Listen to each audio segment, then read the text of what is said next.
একটি রহস্যময় পৃথিবী যেখানে চারপাশে বরফ আর তুষার। এমন পরিবেশেও টিকে আছে এক অসাধারণ প্রাণী, পেঙ্গুইন।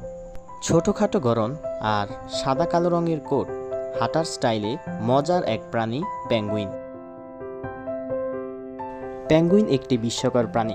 এরা পাখি হলেও আকাশে উঠতে জানে না, তবে এদের রাজত্ব চলে পানির নিচে।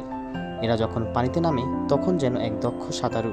এরা পানির নিচে ঘন্টায় 20 থেকে 30 কিলোমিটার বেগে সাঁতার কাটে। তারা পানির নিচে শিকার খোঁজে আর দলবদ্ধভাবে একসাথে ঠান্ডার সঙ্গে যুদ্ধ করে।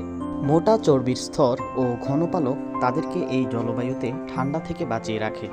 পেঙ্গুইনদের ভালোবাসার গল্প অসাধারণ। একবার জীবনসঙ্গী বেছে নিলে তারা সারা জীবন একসাথেই থাকে। আর যখন পেঙ্গুইন ডিম পাড়ে, পুরুষ পেঙ্গুইন তা কয়েক মাস না খেয়ে আগলে রাখে, যা সত্যি এক অসাধারণ দায়িত্বশীলতা। এই পাখিরা জীবনের অর্ধেক সময় কাটায় স্থলে, বাকি সময় সমুদ্রে। পেঙ্গুইন শুধু দেখতে মিষ্টি নয়, এটি প্রকৃতির এক বিস্ময়। পেঙ্গুইনের গল্প আমাদের শেখায় ছোট হলেও সাহসী হওয়া যায়, শীতল জগতেও টিকে থাকে ভালোবাসা।